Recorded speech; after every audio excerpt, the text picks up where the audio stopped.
Welcome to this week's broadcast at Eagle 7 News. We want to thank you for watching, and we want to extend a special thanks to those watching live right now on Facebook. Coming up, we hear from radio students who will be on air for 98 and a half straight hours. And we learn about the preparations that go into the biggest event of the year for Northwestern students. I'm Kaitlyn Martens. And I'm Caleb Holt. Your campus news starts right now.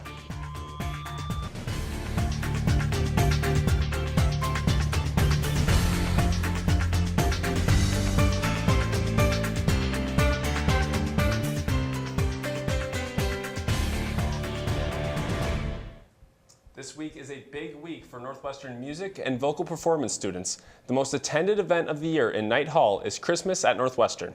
There's a lot of preparation that goes into this weekend. Planning and rehearsals start even at the beginning of the year, but the final week before showtime means hours of practice daily. The theme this year is Joyful All Ye Nations Rise.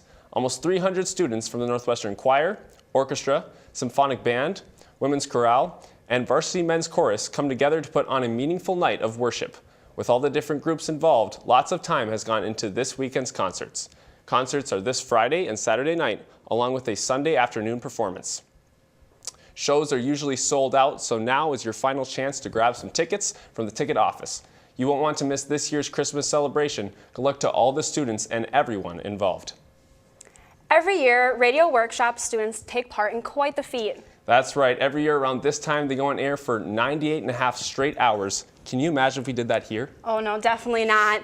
This challenge is the culmination of the students' hard work over the semester and a great way to display what they have learned. The 98 and a half hours start at 1 p.m. on Friday and go through 3:30 p.m. on Tuesday. Yep, so it's 98.5 hours of live programming. I mean, it's a grind, and some people do more shifts than others. Some people do 2 overnight shifts where they're in 4-hour blocks and they're doing the 1 a.m. and 5 a.m. block. If you're passionate about something, I don't think it's that hard. Once you have enough experience about it, you forget you're even on the air. And even if you don't think you're great at it, it's a student radio station. And that's the beauty of it, is you can use it as practice to just have fun with it, get experience, something you can put on a resume, and hey, and if you like it, you can start to critique yourself, listen back, and get better at it. Ryan's got a point. That kind of sounds like fun, but I'd hate to have the night shift. Oh yeah, same. Yeah, we will definitely have to leave that to them. That's right. We have Eagle 7's Kara Zondervan in the control room with us tonight to share about a pretty amazing student on campus. We're going to go live in the control room now. Kara? Thanks, guys. Well, with the semester wrapping up, we talked with freshman Hannah Van Zant about her unique UNW experience. Her journey started in China and is continuing here at Northwestern. But she has a pretty significant part of her life that a lot of people don't know.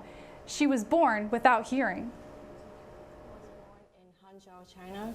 In 1999, I was 2 years old when I was abandoned at a bus station by my birth parents, and then I was found by a policeman, and then he brought me over to the orphanage. And then when I was 4 years old, I was adopted by my parents. My mom told me that it was kind of like a long but fast process. Somehow God sped it up. He's like, okay, we got the child here for you. You can pick them up anytime. Some misconceptions that people have about deaf people are that they think that we can't do anything. Sometimes some of them will be like, hi, how are you? And I'm like, great, how are you? Because they treat me a little bit differently after they find out. I just treat me like you did before I told you that. In school, I would struggle with catching all the jokes inside the conversation, and then when I ask them to repeat it, they just say never mind, or they just brush aside. I think that in middle school, I definitely became more introverted, because not having that much friends just because of that issue. And then I think it kind of affected me personally, because I just prefer to stay in and then just not do anything. That changed in college. Being in a new school is kind of easy, but difficult at the same time, because I had to face new issues, letting people know that I'm deaf. In college, I don't have anyone to help me out because it's my choice. I want to be more independent. For socially in college, it's so much better because I can make new friends. And then for some issues coming here is that not everyone knows that I'm deaf. I have been mistaken for French exchange students so many times. It just happened like 3 weeks ago. I got into the public safety car and I was making conversation with the driver. And so he was like, "Are you part of the China program?" I'm like, "No, I'm a regular student here." Hannah is prepping for finals just like any other student here on campus. And her being deaf has not stopped her from thriving here at UNW.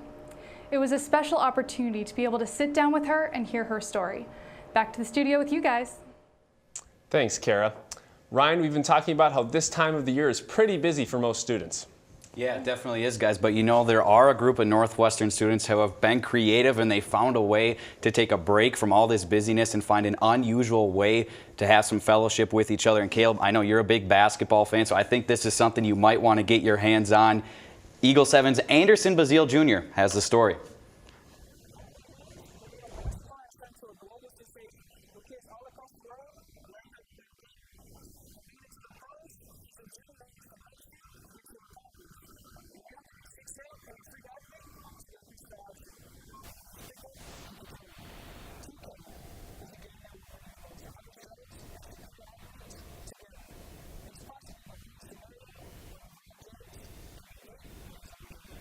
What started as 3 guys just playing in their dorm room turned into something much bigger.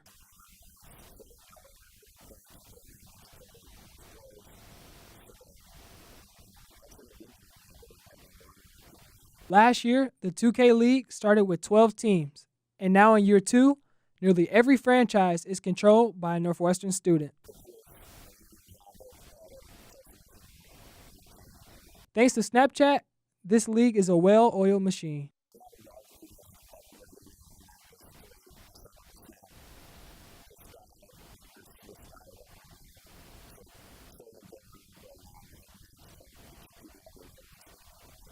Even though buttons are pushed, when the controller dies, the X's and O's are the only thing that remains.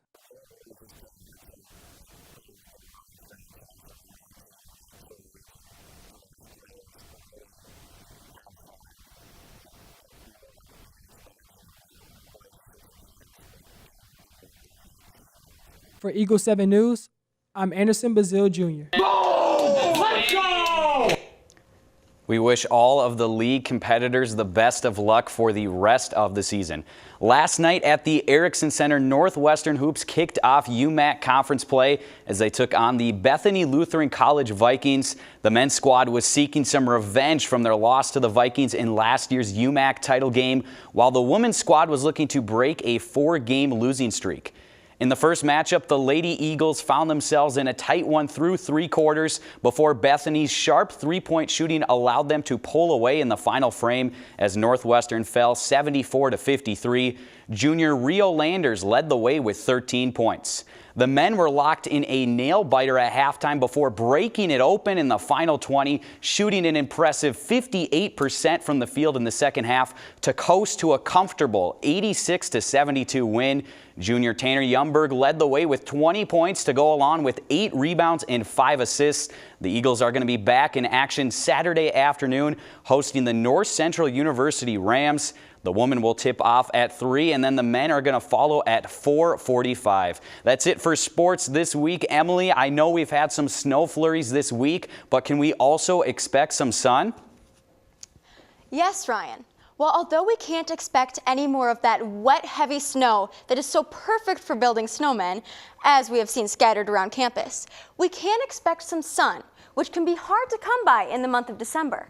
Looking ahead to this weekend and early next week, we can expect temperatures in the average range for the month of December, with highs in the low 20s and lows barely reaching double digits. So make sure to get out there and enjoy the sun. That's all I have for weather today. Back to you, Kaitlyn. Thanks, Emily. And with the colder temperatures, one Northwestern student's favorite and unique pastime has been put on hold. The Northwestern campus is the seasonal home of hundreds of people, and with them, hundreds of hobbies. While others may be playing cards or video games, Cameron Larson, a freshman here at Northwestern, can occasionally be seen wearing traditional Civil War soldier gear around the college. The first year I just really liked what The idea of reenacting, the second year I got more information. And Cameron's passion is Civil War reenacting, which involves gathering with fellow reenactors around Minnesota to go and live a day in a soldier's life during the Civil War time period. so I reenact in mostly southern Minnesota, and our season lasts from late April, early May, all the way to Veterans Day. His fascination with the Civil War doesn't stop at just reenacting, however. Not by a long shot. He had countless pieces of war memorabilia to prove it. This is a Harper's Weekly newspaper from the Civil War. The Harper's Weekly is still in existence today. This is what a soldier of the Civil War would eat with. This is a haversack. It's a soldier would put his personal items in. When asked what got him into this peculiar hobby, he had this to say. My dad and I both have a big love of history. My dad actually graduated here from Northwestern with a history degree. I absolutely love military war kind of history. All right, that's all I have for you guys back at the studio. This is Jack, Eagle 7 News. Thanks, Jack. It's so cool to see Cameron's passions for history really come to life. Students are preparing for finals and eagerly anticipating winter break. We've been around campus to hear some students' favorite memories. Eagle 7's Jaeden Metcalf has more. I'm here in the Billy, and as the holidays are quickly approaching, we wanted to find out from students what some of their favorite Christmas memories are. So what is your favorite Christmas memory? Probably just like setting up the tree with my family and putting decorations up around the house and going to church with the family and just being around people. A couple Christmases ago, my family and I got snowed in at my grandparents' house about 45 minutes away, and it was just really fun, and we just did games and played puzzles, and yeah. It was maybe when I was 8 years old. We had a bunch of presents under the Christmas tree, kind of like the normal stuff, and how it all was that all our Christmas presents had names, and they were all mixed up. So then we were all family, we were trying to open them. They would open some doll, or they would open some other thing that was kind of random for everybody else. So we had to all rearrange all our gifts when we were all done. So the enthusiasm of opening gifts wasn't that much of enthusiasm. Probably opening presents. Our family does it on the 24th instead of the 25th. So that's kind of my favorite thing. Also, lots of lefse. We usually eat that around Christmas time too. With my family, we'd always have fondue and then have a breakfast casserole in the morning right before we open our presents. My family has a tradition where we pick a letter one year, and then the next year everyone has to pick a random gift with that letter, or it starts with that letter. And this year is W, so we'll see how that goes. For Eagle 7 News, I'm Jaeden Metcalf. Hearing from those students gets me really excited to go home for Christmas. I don't live too far away from my home or my family. Yeah, I don't either, but I know that's not true for all students. Northwestern has a handful of international students. Some are as far as 6,000 miles. These students try to find a home away from home during Christmas break. Dylan McNeil here in the Mel Johnson Media Center, and as you can see, they've probably put a Christmas tree in every building here on campus, and that kind of gives us that warm, fuzzy feeling inside of seeing friends and family soon, but for some students, their families are still overseas. Christmas can take many shapes and sizes, from a Charlie Brown tree to a 15-foot oak tree found in the woods. We all carry out celebrating Christmas a little differently. Not only aesthetically, but you can feel the Christmas cheer in the air at Northwestern. Like an ornament hanging on a tree, some students have to hang around campus. Senior Sei Matsumoto lives approximately 5,831 miles away from home. Where many of us think of holiday breaks as time with family, Sei and other international students see it as a time to spend with friends, roommates, and others who welcome them into their home. Time with my roommates' families, they kind of take me in as their own, so that kind of helps. One of the best presents some of these students can get is being with close friends and having a home-cooked meal. I mean, just, reaching out a hand and saying if you want to come over and stay over, you're more than welcome to. Just saying that, even though they might decline, it's nice to know that people care. In this season of giving, there's more than just physical gifts you can give, and that gift could be love. For Eagle 7 News, I'm Dylan McNeil. If you know someone whose home is just a little bit too far away to get to this season, bring home some Northwestern family back home with you. We also want to hear from you, so reach out to us about what you think we should cover. And go ahead and follow us on our Instagram, Facebook, and YouTube for weekly behind the scenes and our full broadcasts. Thanks for watching us live. I'm Caleb Holt. And I'm Kaitlyn Martens. Stay fly, Eagles.